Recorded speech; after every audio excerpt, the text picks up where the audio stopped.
যে 4-5টা বেসিক আমাদের তরফ থেকে প্রশ্ন রাখা হয়েছে যে এতদিন পরেও 2025-এ আমরা এসে কেন আমাদের ডিজিটাইজড ভোটার লিস্ট দেওয়া হবে না, কেন জোর জবরদস্তি এসআইআর করা হবে, বিশেষ করে অপোজিশন রুল যে স্টেটগুলো রয়েছে যেখানে বিরোধী রাজনৈতিক দলগুলো ক্ষমতায় রয়েছে। এবং আমি ইলেকশন কমিশনের কথা যদি ঠিক ধরেই নিই যে ভোটার লিস্ট বা ইলেকটোরাল রোলে অনিয়ম বা গরমিল রয়েছে, আমি তর্কের খাতিরে ধরে নিচ্ছি যে তারা ঠিক বলছে, তাহলে প্রথম ধাপ কি হওয়া উচিত যে এই ইলেকটোরাল রোল বা এই ভোটার লিস্টের বেসিসে যারা নির্বাচিত হয়েছে এবং যে সদ্য সমাপ্ত 1 বছর আগেকার লোকসভা নির্বাচন এই ভোটার লিস্টের বেসিসে হয়েছে, এই ভোটার লিস্টের বেসিসে দেশের প্রধানমন্ত্রী নির্বাচিত হয়েছে, এই ভোটার লিস্ট যেখানে ইলেকশন কমিশন বলছে ভুল অনিয়ম গরমিল রয়েছে, এই ভোটার লিস্টের বেসিসে দেশে সরকার তৈরি হয়েছে, প্রধানমন্ত্রী থেকে স্বরাষ্ট্রমন্ত্রী থেকে প্রতিরক্ষা মন্ত্রী থেকে সবাই হয়েছে। পুরো ইউনিয়ন গভর্নমেন্টকে রিজাইন করা উচিত। আর নির্বাচন কমিশনের উপর যদি প্রশ্ন ওঠে বিজেপি ডিফেন্ড করবে কেন? বিজেপির দায় কি? নির্বাচন কমিশন তো নিরপেক্ষ। তথাকথিতভাবে যদি তারা এতটাই নিরপেক্ষ থাকে তারা সব এমপিদের সাথে বসবে।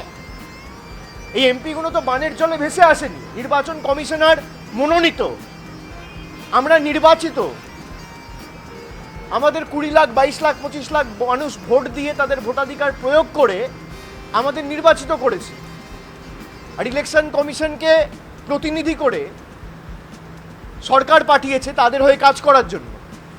যে কটা প্রতিষ্ঠান আছে সব কটা প্রতিষ্ঠানকে তাদের কৃতদাস এবং তল্পিবাহকে পরিণত করেছে এই বিজেপির সরকার।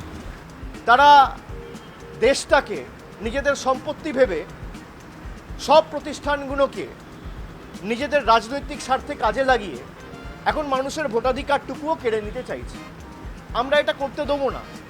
যার ভোটার লিস্টে যে প্রকৃত ভোটার যদি তার নাম বাদ যায় এবং বিজেপি যদি ভাবে যে মানুষের ভোটাধিকার কেড়ে নিয়ে আমরা দেশটাকে আমাদের রাজনৈতিক সম্পদ হিসেবে ব্যবহার করব, আমরা যে ভাষায় বিজেপি বোঝে সেই ভাষায় আমরা জবাব দিতে জানি।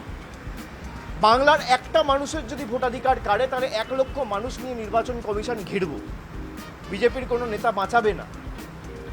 বিজেপি ভালো করে জানে যে বৈবাত্রিসুলভ আচরণ বাংলার মানুষের প্রতি, বিশেষ করে গত 4.5 বছরে নির্বাচনে হেরে যাওয়ার পর বাংলার মানুষের প্রতি তারা করেছে, টাকা বন্ধ থেকে শুরু করে বাংলার মানুষকে বিভিন্নভাবে ব্যঙ্গ বিদ্রুপ করে বাংলাদেশি বলা, বাংলার মানুষ যদি ভোটাধিকার প্রয়োগ করার সুযোগ পায় এদের জামানত বাজেয়াপ্ত হবে।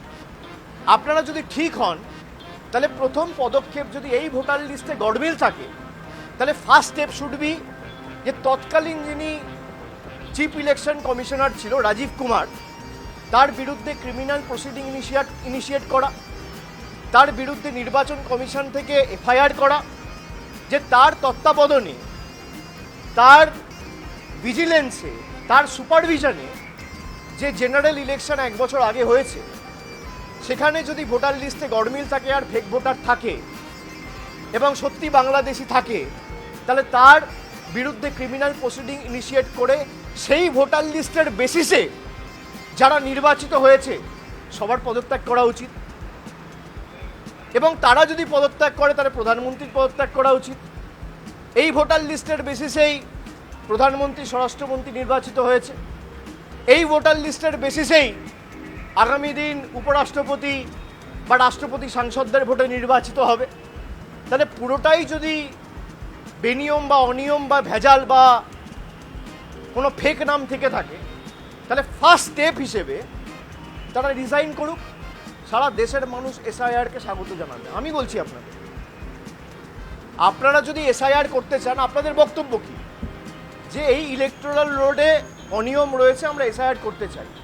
আরে এই ইলেকটোরাল রোলের বেসিসেই তো 6 মাস আগে মহারাষ্ট্রে নির্বাচন হয়েছে, আপনার ঝাড়খণ্ডে নির্বাচন হয়েছে, আপনার হরিয়ানায় নির্বাচন হয়েছে। এই ইলেকটোরাল রোলের বেসিসেই তো 2-4টে রাজ্যে বিজেপি সরকার ক্ষমতায় এসছে 6 মাস আগে পর্যন্ত। এই ভোটার লিস্টের বেসিসেই তো কেন্দ্রে সরকার ক্ষমতায় এসছে, বিজেপি 240টা সিট পেয়েছে। তা যারা এই ভোটার লিস্টের বেসিসে নির্বাচন করে, আমি আমার কথাও বলছি, বিজেপি শুরু করুক না, আমরা সবাই ডিজাইন করব, কোনো অসুবিধা নেই। লোকসভা ডিসলভ করে দেওয়া হোক, লোকসভা ডিসলভ করে সারা দেশে এসআইআর হোক, তারপর ফ্রেশ ইলেকশন হোক, কেউ তো বারণ করেনি। ভাই আপনি নির্বাচিত হয়েছেন, আপনার ভোটার লিস্টে গড়মিল নেই, আমি নির্বাচিত হয়েছি, আমার ভোটার লিস্টে গড়মিল রয়েছে। কি সুন্দর, এ তো হতে পারে না। একই যাত্রায় পৃথক ফল, এ তো হতে পারে না। আপনারা দৃষ্টান্ত স্থাপন করুন না। এত আপনারা সততার কথা বলেন, গণতন্ত্রের কথা বলেন, আপনারা ভারতবর্ষের উজ্জ্বল ভবিষ্যতের কথা বলেন, তো বিজেপির নেতাদের বলবো বা এনডিএ শরিক যারা আছে তাদেরকে বলবো আপনারা শুরু করুন। তৃণমূলের যত জনপ্রতিনিধি আছে বা বিরোধী রাজনৈতিক দল কংগ্রেস, এদিকে ডিএমকে বা সমাজবাদী পার্টি, সবাই ডিজাইন করবে, পুরো লোকসভা ডিসলভ করে দিন, তারপর আপনারা এসআইআর করুন।